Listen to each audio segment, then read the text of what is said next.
حضرت سیدنا عمر فاروق، سب بولیے رضی اللہ تعالی۔ عمر فاروق رضی اللہ تعالیٰ عنہ کا مبارک زمانہ ہے۔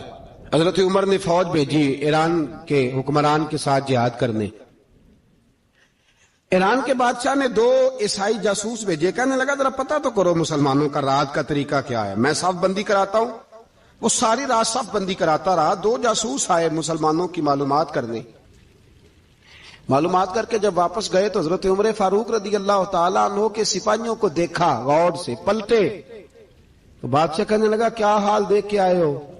کہنے لگا سارے مسلح پہ بیٹھے ہوئے ہیں، جتنے گھنٹے ہم وہاں رہے ہیں مجاہدین مسلح پہ رہے ہیں، یوں لگتا ہے جیسے ان کا دنیا داری سے کوئی تعلق۔ اور کہنے لگے بادشاہ کوئی ایسی طاقت ہے جس کو وہ بلا رہے تھے، کوئی ایسی قوت ہے جس کو وہ پکار رہے تھے، ہمیں بھی وہاں کھڑے ہو کے محسوس ہوتا تھا کہ ہاں کوئی ہے جو آ جائے گا ان کی مدد کے لیے، کوئی ہے جو پہنچے گا ان کی مدد کرے گا۔ ایران کا بادشاہ کہنے لگا مجھے سمجھ آ گئی ہے، وہ جسم کی طاقت سے ہی نہیں لڑتے، وہ کوئی غیبی طاقت ہے جس سے وہ لڑتے ہیں۔ بھائی وہ غیبی طاقت بھی تو ہمارے پاس ہم نے ناراض کر لیا نا، وہ بھی تو نہیں نا، مسجد کا رخ بھی تو کوئی نہیں۔ اور میں نے پچھلے جمعے بھی کہا تھا، پھر کہتا ہوں، وہن ہو گیا امت کو۔ نبی پاک نے فرمایا امت کو وہ کیا ہے، دنیا سے محبت ہو گئی ہے، موت سے کراہت ہو گئی، وہن ہے۔ صحابہ کرام کو موت سے بڑا پیار تھا، موت سے بڑی محبت کر، ہماری طرح نہیں وہ کہتے تھے مریں گے تو منو مٹی، تو وہاں ٹھیک ہے عذاب قبر حق ہے، لیکن میں کہا کرتا ہوں سالوں کے بعد جو پردیس سے ماں کے پاس آئے، ماں اسے عذاب نہیں دیتی، اس کا ماتھا چوما کرتی ہے۔ اور بھائی جو رب کریم کی بارگاہ میں جائے گا تیرا کیا خیال ہے، گل سڑ جائے گا؟ مدینے والے حبیب نے فرمایا قبر المومن روضۃ من ریاض الجنہ، فرمایا میرا مومن جب قبر میں جاتا ہے تو اللہ جنت کے سارے دروازے کھول لیتا ہے، وہ تو اللہ کی رحمت میں پہنچتا ہے۔ کون کہتا ہے مومن مر گئے، وہ تو قید سے چھوٹے اپنے گھر گئے۔ کون کہتا ہے قبر میں عذاب ہے تو صرف عذاب ہی ہے، ہاں مجرم کو سزا ملے گی، لیکن مومن ہمیشہ جہنم میں، وہ بالآخر جنت میں جائے گا، بالآخر جنت میں جائے گا۔ اور کسی درویش نے بات کی، وہ کر کے چلے گئے، بر کمال ہی کر گئے، کہنے لگے دوزخ میں میں تو کیا، میرا سایہ نہ جائے گا، کیونکہ رسول پاک سے دیکھا نہ جائے گا۔ نبی پاک سید عالم علیہ السلام کے غلام تو دیکھو نا، ساری زندگی عمر فاروق، بخاری پڑھو تو صحیح، ساری زندگی عمر ہر نماز کے بعد کہتے تھے اللہم ارزقنا شہادت فی سبیلک، اللہ بسترے پہ موت نہ دینا، موت مجھے شہادت کی دینا۔ حضرت سیدنا مولا علی شیر خدا کرم اللہ تعالیٰ وجہ الکریم ساری زندگی کہتے رہے اللہ، علی نے میدان میں عمر گزاری ہے، اسے شہادت کی موت عطا فرما۔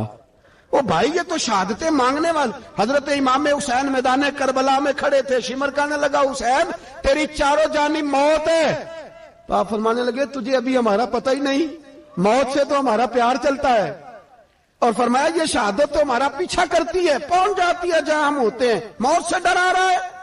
مسلمان کا مرنے کو دل نہیں کرتا، ورنہ وہ اتنی بڑی کوٹھی میں کون رہے گا؟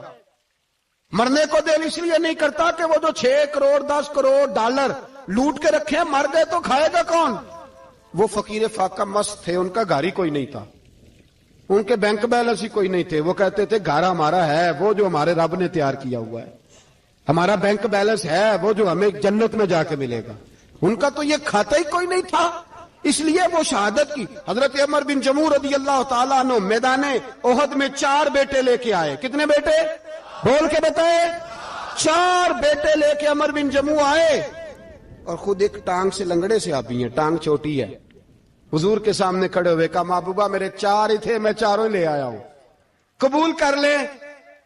تو حضور نے فرمایا تو کیوں تلوار اوڑے آیا ہے، یہ تو نے کیوں گلے میں اسلحہ ڈالا ہوا ہے؟ کہا یا رسول اللہ میں نے بھی تو جانا ہے نا۔ تو حضور نے فرمایا 4 بیٹے جو ہیں۔ تو حضرت عمر بن جموع نے بات کی، صحابہ کہتے ہیں ہم لبوں سے مسکرا رہے تھے، آنکھوں سے رو رہے تھے، کیا عجیب انداز ہے۔ حضور نے فرمایا عمر 4 بیٹے جو آ گئے تو رہنے دے۔ تو حضرت عمر رو پڑے، کہنے لگے محبوبہ کیا لنگڑے جنت میں نہیں جائیں گے؟ کیا حضور میں لنگڑا ہوں تو میرے لیے جنت کوئی نہیں؟ میرے حبیب پاک سید عالم صلی اللہ علیہ وسلم نے فرمایا عمر تو ضرور جنت میں جائے گا۔ کہا محبوبہ پھر بچے بعد میں جائیں گے، میں پہلے میدان میں جاؤں گا۔ ایک بی بی 4 بیٹے لے کے آئی احد میں، کہا محبوبہ کل کمائی تھی میں لے آئی ہوں، میرے پاس کوئی اور شے ہوتی تو میں بچا کے نہ رکھتی، بیٹے دے کے نا حاضری لگوا کے تو واپس دروازے پہ لے گئی۔ تو حضرت سیدنا عبداللہ ابن عمر فرماتے ہیں بی بی بول رہی تھی تو میرا جذبہ جہاد بڑھ رہا تھا، اپنے بیٹوں کو کہنے لگی میں تمہیں حضور کے پاس چھوڑ کے جا رہی ہوں، جب تم میدان میں گرو گے تو میں تمہیں دیکھنے آؤں گی، دیکھنا تمہاری پشت پہ کوئی زخم نظر نہ آئے، جتنے تیر کھانے ہوئے سینے پہ کھانا، جتنے تلواروں کے نیزوں کے زخم برداشت کرنے ہوئے یہاں کھانا، پشت پہ زخم نظر نہ آئے۔ حضرت عبداللہ ابن عمر فرماتے ہو بی بی کی گفتگو میرا جذبہ جہاد بڑھا رہی تھی۔ ایک بی بی 3 سال کا 4 سال کا بیٹا لیے رو رہی ہے، احد کا دن ہے، سہیلیاں پوچھتی ہیں تو کیوں روتی ہے؟ وہ کہتی ہے دیکھو میرا خاوند بھی بدر میں شہید ہو گیا، بھائی اور باپ بھی، دل کرتا ہے کوئی جوان بیٹا ہوتا تو آج مصطفیٰ کے ساتھ اسے ہی بھیج دیتی، کوئی جوان میرے پاس ہے ہی 3 سال کا تو کیا کروں، 3-4 سال کا بچہ کیا کرے گا؟ پتہ نہیں کیا دلیل آئی، اچانک اٹھی، بیٹے کو سینے سے لگایا، کپڑا ڈالا، مسجد نبوی پہنچ گئی۔ حضرت بلال کہتے ہیں مجھے ملی، کہنے لگی بلال مجھے پتہ ہے حضور تیاری کرا رہے ہیں جنگ کی، پر 2 منٹ اگر میری ملاقات ہو جائے۔ بلال حبشی کہنے لگے حضور ہم ایک بی بی ضد کر رہی ہے۔ حضور باہر آئے، کہنے لگی حضور میں فلاں کی بیٹی، فلاں کی بہن، فلاں کی بیوہ ہوں، میں نے بدر میں 3 شہید دیے ہیں، اب میرے پاس یہ 3 سال کا لال ہی بچا ہے، بڑا فخر ہے میرا، لوگ مجھے شہید کی بیوہ، شہید کی بیٹی، شہید کی بہن کرتے، دل کرتا ہے شہید کی اماں بھی کہیں جاؤں تو میرا بیٹا لے لیں۔ سیدنا بلال کہتے ہیں حضور مسکرائے، کہنے لگے یہ 3 سال کا نونہال کیا کرے گا؟ کہتے ہیں اماں کا عجیب جذبہ ہے۔ کہنے لگی محبوبہ سنا ہے اسلحہ بھی تھوڑا ہی ہے، ڈھالیں زیادہ کوئی نہیں، میرا بیٹا ساتھ رکھ لیں، جب آپ کی طرف کوئی تیر آیا نا تو میرا بیٹا ڈھال کے اس کو ڈھال بنا کے آگے کر دینا۔ محبوبہ ڈھال تو بن ہی سکتا ہے نا۔ حضرت بلال فرماتے ہیں مصطفیٰ کریم نے فرمایا جا میں نے قبول کیا، قیامت کے دن بیٹا گھر لے جا، جب تیرا نام پکارا جائے گا تو شہید کی اماں کہہ کے ہی پکارا جائے گا، جا تو گھر لے جا۔ کہتے ہیں چلتے چلتے ایک غریبنی اور آ گئی، اتنی سی اٹی بان کی، اتنی سی، بلال حضور سے ملاقات ہو جائے گی۔ نبی پاک آ گئے، کہا محبوبہ یہ غلبہ اسلام میں میرا بھی حصہ ڈال لے۔ حضور نے فرمایا یہ کیا ہے؟ کہنے لگے حضور خامد فوت ہو گیا، اولاد اللہ نے بے نیازی سے دی نہیں، سویرے چرخہ کاٹ کے رزق حلال کھاتی ہوں، میرے پاس نا یہ اتنا سا بان ہے، ایک گھوڑے کی لگام بن جائے گی، محبوبہ حصہ تو ڈال جائے گا نا دین کے لیے، میری قبولیت ہو جائے گی۔ میرے حبیب نے ہاتھ اٹھائے اور دعا مانگی، کہے اللہ جتنا تو میدان کے مجاہدوں کو اجر عطا فرمائے اتنا اس غریبنی کو بھی عطا فرمانا۔ حضرت عمر فاروق رضی اللہ تعالیٰ عنہ رات کا وقت چہرے پہ نقاب ڈال کے گلی میں گھوم رہے تھے، میں بھی گلی میں نکلتا ہوں، آپ بھی نکلتے ہیں، لیکن مقصود یہ ہے کہ ذرا پتہ کریں باہر کی ہوا کیسی ہے، مقصود یہ ہے کہ پتہ کریں کہ آج برگر کس دکان کا اچھا ہے، معلومات کریں کہ محلے کی سیاست کس رخ جا رہی ہے، وہ بھی نکلتے تھے، لیکن مقصود یہ نہیں تھا، مقصد سمجھ گئے تھے نا، وہ اس لیے نکلتے تھے کہ پتہ کروں کوئی دکھی تو نہیں، کوئی تکلیف میں تو نہیں، کوئی آزمائش میں تو نہیں۔ دیکھیں نا کام وہی ہے، میں بھی کرتا ہوں، آپ بھی کرتے ہیں، ساری دنیا کرتی، لیکن وہ ایکم احسن عملا، کردار کس کا ستھرا ہے، ذہن کس کا اونچا ہے، ذوق کس کا بڑا ہے۔ زندگی وہ بھی بتا گئے، ہم بھی گزار رہے ہیں، لیکن وہی کمزور باتیں اور وہی روایتی گفتگو اور وہی لب و لہجہ اور وہی دنیا داری کے مخصوص سی ہماری گفتگو، فلاں کیا کر رہا ہے، کہاں پہنچ گیا، اگر پیسے کسی نے نہیں کمائے تو کہاں نکھٹو ہے تب نہیں کمائے، اور اگر زیادہ کما لیا تو کہنے لگے 1 نمبر طریقے سے تو نہیں کمائے جا سکتے، یہ کوئی غلط رستہ بنی گفتگو ہے، بس نشستن گفتن برخاستن۔ تو اعلیٰ کام، اعلیٰ کردار ان لوگوں، حضرت عمر گزر رہے تھے تو غلام ساتھ تھا، ایک شخص کو دیکھا کہ مدینے کے باہر خیمہ لگایا ہوا ہے، بھئی خیریت ہے، یہاں خیمہ کو لگایا؟ کہنے لگا امیر المومنین سے ملنے آیا ہوں، رات ہو گئی تھی تو سوچا یہیں قیام کر لیتا ہوں، صبح ان سے ملوں گا تو فرمایا اندر کسی کے درد سے کراہنے کی آواز آتی ہے. کہنے لگا میری بیوی ہے اور بچے کی ولادت کا وقت آ گیا، تکلیف میں. حضرت عمر دوڑے گھر گئے، اپنی اہلیہ سے کہنے لگے نیکی کمانے کا ارادہ ہے؟ اس نے کہا ہے. مقصد سمجھ گئے تھے نا وہ لوگ. بالکل ہے. فرمایا جو ضرورت کی چیزیں ولادت کے وقت ہوتی ہیں لے لیں. کچھ گھی لے لیا، کچھ چنے لے لیے، کچھ ضرورت کی چیزیں لے لی، خاتون کو ساتھ لیا. یہ خاتون اول کی بات کر رہا ہوں میں خاتون اول کی بات کر رہا ہوں. حضرت فاروق اعظم رضی اللہ تعالیٰ عنہ امیر المومنین ہیں. حضرت عمر نے اپنی اہلیہ کو ساتھ لیا، جہاں وہ شخص تھا وہاں آئے. اہلیہ نے حضرت عمر کے ذمہ کام لگایا، آگ جلا لیں، یہ تیل لے لیں، فلاں چیز گھی میں ڈال لیں، بنانی شروع کر دیں. فاروق اعظم نے ہاتھ کے اندر پکڑا ہوا برتن، چمچا، ڈوئی بھی آخ لی دے، پنجابی ہے نا ہم، تو وہ کام کر رہے ہیں، چلا رہے ہیں، آگ جلا رہے ہیں. خاتون اندر ڈیوٹی کر رہی. تو وہ شخص جو تھا نا جس کی بیوی تھی، وہ کہتا ہے میں 2-3 دفعہ کا غلام ادھر آ، فلانی چیز بتا. میرے ذہن میں یہ تھا کہ امیر المومنین نے کو بندہ کھڑا کیا آنے جانے والے مسافروں کا خیال کرے. میرے ذہن 2-4 دفعہ میں نے اپنے لفظوں میں بات بھی کہہ دی، لیکن جب اندر میرے بچے کی ولادت ہوئی تو اندر سے میری بیوی بولی اور حضرت عمر کی اہلیہ بولی اور بول کے کہنے لگی امیر المومنین مبارک ہو، آپ کے دوست کو رب نے بیٹا دیا ہے. وہ شخص کہتا ہے میں باہر کھڑا تھا، وجود تڑپ گیا، آنکھیں برس پڑی، کبھی نہیں رویا تھا پر کیفیت عجیب بن گئی. کوئی تقریر نہیں سنائی، کوئی اعلیٰ شعر نہیں انہوں نے پڑھا. میں نے جوں لے کر ان کے سر سے پاؤں تک دیکھا. میں نے کہا یہ وہی شخص ہے جس کا نام لے تو کیسر و کسرا کانپ جاتے ہیں، یہ وہی شخص ہے. میں نے جمعے میں کہا تھا کہ روب کپڑوں کا نہیں ہوتا، روب تو دیانتداری کا ہوتا ہے. ہاں بڑا مال کما کے لوگوں نے بنائی ہوتی ہے کار کوٹھی، تو بندے کھڑے ہو کے کہہ دیتے ہیں 2 نمبر طریقے سے آیا ہے.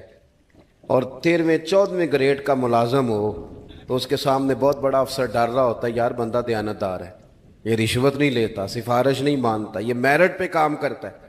تو روب تو آپ کی دیانتداری کا ہے، آپ کی سچائی کا ہے. اپنی زندگی میں جو لوگ مقصد سمجھ گئے، مقاصد پا گئے، کچھ کر گئے، ہم ذرا الجھ گئے ہیں. پہلے اتنا شاندار مکان بناتے ہیں، پھر مرنے کو کس کا دل چاہے. اتنی محنت کر کے جو ہے وہ کوٹھی بنائی ہے تو اب چھوڑ کے کون جائے. وہ تیار بیٹھے تھے. انہیں نبی کریم نے کہا تھا کن فی الدنیا کانک غریب نو عابر السبیل، تم نے مسافروں کی طرح رہنا ہے. او میرے بھائی، کبھی دیکھا ہے ایئرپورٹ پہ مسافر لڑتا ہو کہ میں نے یہ جگہ خریدنی ہے؟ اسے پتہ ہے کہ ابھی فلائٹ آنی ہے، میں نے تو چلے جانا ہے. ریلوے اسٹیشن پہ جو جگہ ہوتی ہے وہ خریدنے کے لیے لوگ رٹا نہیں ڈالتے، انہیں پتہ ہے پہلی ٹرین سے چلے جانا ہے. بس سٹاپ پہ جھگڑے نہیں ہوتے کہ یہ کرسی میری ہے. جانا جو ہے مٹی دیں تے مٹی رہنا ہی. ایویں کادی بلے بلے، اج مٹی دے اتے بندے آتے کل مٹی دے تھلے.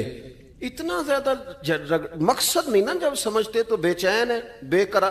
بعض لوگوں نے اتنے پیسے جمع کر لیے کہ اتنے کھا نہیں سکتے، اتنی ضرورت نہیں، لیکن اس کے باوجود ہے کہ وہ دوڑ ختم ہونے کا نام ہی نہیں لے رہی. حضرت صدیق اکبر رضی اللہ تعالیٰ عنہ امیر المومنین ہے. بادشاہوں کے بڑے بات ہوتی ہے. ہمارے ملک میں ایسے بھی بادشاہ گزرے ہیں کہ جو سفر پہ جاتے تھے تو خانساہ میں بھی لے جاتے تھے، باورچیوں کو بھی لے کے جاتے تھے کہ کھانا میری مرضی کا ہونا چاہیے. حضرت ابوبکر صدیق نے پانی مانگا، امیر المومنین، تو صحابہ نے نہ شہد ملا پانی پیش کیا. کوئی اتنی لمبی بات تو نہیں، لیکن صدیق اکبر رو ہی پڑے، اور اتنا روئے کہ ہجکیاں بن گئیں. لوگ کہتے ہیں پتہ نہیں تھا کس بات پہ رو رہے ہیں، پر ہم بھی رو پڑے. حضور آپ کیوں روتے ہیں؟ تو آپ فرمانے لگے یار مجھے آسانیوں میں مبتلا کرنے لگے ہو، مجھے ان دنیا کی لذات میں الجھانے لگے ہو. میں حضور کی بارگاہ میں بیٹھا تھا تو اللہ کے رسول فرما رہے تھے پیچھے ہٹ جا، پیچھے ہٹ جا، پیچھے ہٹ جا. میں نے پوچھا حضور آپ کس کو کہہ رہے ہیں؟ تو حضور فرمانے لگے دنیا میرے پاس آئی تھی، وہ قریب کرنا چاہتی تھی مجھے، تو میں نے اسے کہا پیچھے ہٹ جا، میرے نیڑے نہ آنا، دور ہٹ جا. تو ہٹ تو گئی ہے پر جاتی دفعہ کہہ گئی ہے سونیاں آپ تو بچ گئے ہیں پر آپ کے بعد والے کیسے بچیں گے؟ تو مجھے سینے سے لگا لے، گلے سے لگا لے. مقصد